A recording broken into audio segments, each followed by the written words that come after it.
नारद जी ने कहा कि अगर आपसे निस्वार्थ प्रेम करते हैं और इतना अधिक प्रेम करते हैं तो आपको बहुत अच्छी बात बताएं कि हाँ, आपको कभी बतायो कि भोले बाबा ने अपने गले में मुंडों की माला पहनी है, किसके मुंड हैं? और भोले बाबा भस्म रमाते हैं तो किसकी भस्म रमाते हैं? आहा, जैसे ही इतना नारद जी ने कहा, मैया के बुद्धि चक्कर खा गई। मैया विचार करने लगी, अरे स्वामी जी ने आज तक तो ये ही ना बिल्कुल बतायो कि गले में मुंडों की माला किसकी पहने हुए हैं। अब इतना कह करके नारद जी वहां से सटक लिए। नारद जी नारायण नारायण करते हुए निकल लिए। जैसे भोले बाबा ने देखो कि नारद जी चल दिए, कुछ ना कुछ गड़बड़ जरूर करके गए होंगे, लेकिन भोले बाबा तो भोले बाबा ही हैं। जैसे भोले बाबा खड़े होकर के मैया के पास जब गए तब मैया रूठ के बैठी हैं। मैया कहती हैं, आप आज बिल्कुल बात ना करो। भोले बाबा कहते हैं, काय ना बात करें, बताओ सही क्या बात हो गई। तब मैया ने कहा, आप तो कपटी हैं, आपसे बात करना ही बेकार है। बोले क्यों? आपने मुझसे कपटी क्यों कहा?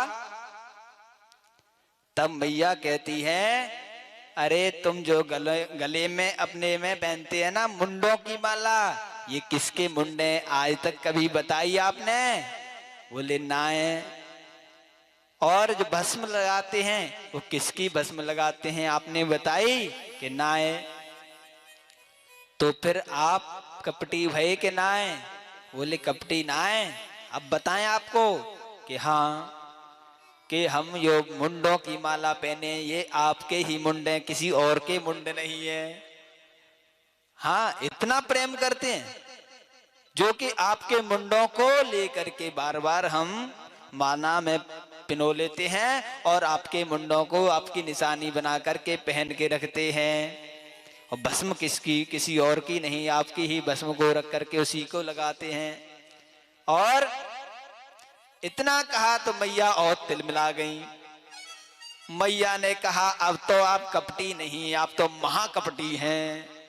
अरे मैया ने जब महाकपटी कही, भोले बाबा चक्कर खा गए। अरे ऐसो कहा कह दियो मैंने कि जो मुझसे महाकपटी कह रही मैया। अब तो मैया ने कहा, अब बिल्कुल ना बात करो। क्यों?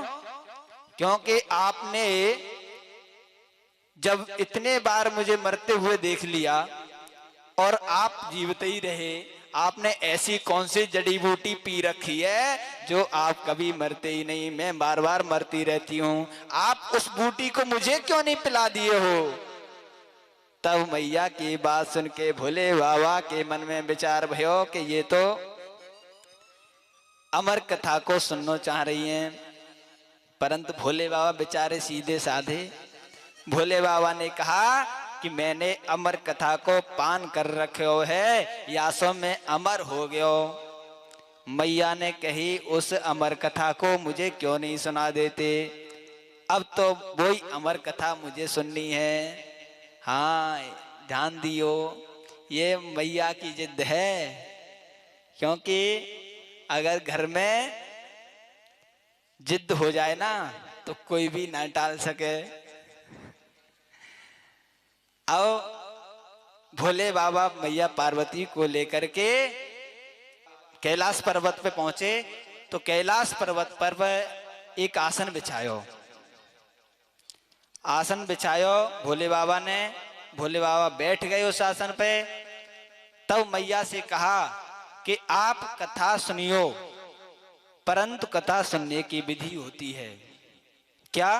कि कथा में सोना नहीं चाहिए और एक आसन पर बैठ करके कथा सुनना चाहिए, एकाग्र मन से कथा सुनना चाहिए, कथा में वार्ता नहीं करना चाहिए। जब ये विधान बताया तो मैया ने कहा, यहाँ तो कोई और तो है ना जो बात करें, और एकदम शांति है। यहाँ कोई है ही नहीं है। भोले बाबा ने भी चारों तरफ देखा कि कोई नहीं है, क्योंकि अमर कथा है, अमर कथा को सुनाने से अमर हो जाते हैं। तो भोले बाबा ने इतना कहा कि आप हुंकारे भरते रहना, जिससे मुझे पता चलता रहे, क्योंकि मैं कथा सुनाऊंगा तो मुझे ख्याल नहीं रहेगा। तब भोले बाबा ने इतना कहा, कथा प्रारंभ कर दी। अब तो जैसे ही कथा प्रारंभ की तो मैया हुंकारे भरने लगी। हुंकारे भरते हैं ना, जैसे कोई कहानी सुनावे ना तो हूं करके कहवे, ऐसे ही ओम ओम ओम संस्कृत में बोलते हैं, ओम ओम, जिससे हुंकारे, जिससे क्या है पता चलता रहे कि सुनने वाला सुन रहा है। तो मैया को कथा सुना रहे हैं भोले बाबा।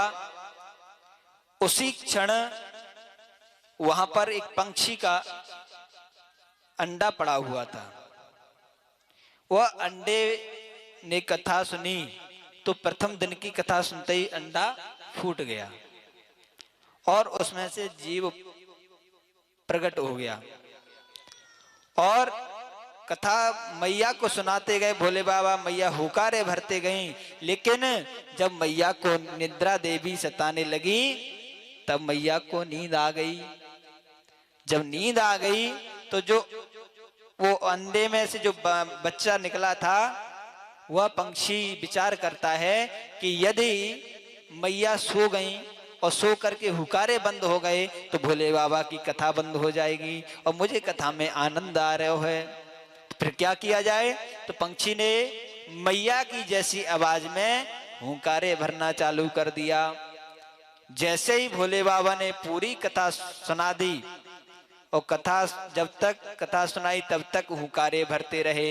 जैसे पूरी हुई भोले बाबा ने जयकारो लगाया, बोले भागवत भगवान की जय हो। जैसे ही जयकारो लगायो मैया के कानन में आवाज पहुंची। मैया हड़बड़ा के बोली, हाँ क्या हुआ क्या हुआ। वो उद्धव मैत्री संवाद का क्या हुआ, क्योंकि उद्धव मैत्री संवाद से ही मैया को नींद आई थी और उद्धव मैत्री संवाद बहुत ही ज्ञानमय प्रसंग है। तो जभी से नींद आई तो मैया कहती है, हाँ हाँ वो क्या हुआ उद्धव मैत्री संवाद का।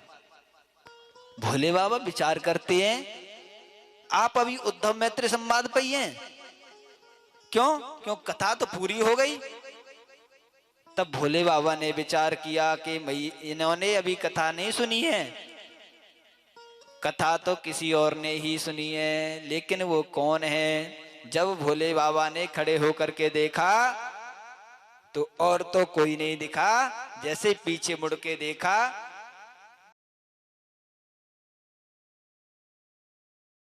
पंछी था। देखा तो भोले बाबा ने कहा कि सीने कथा सुनी है।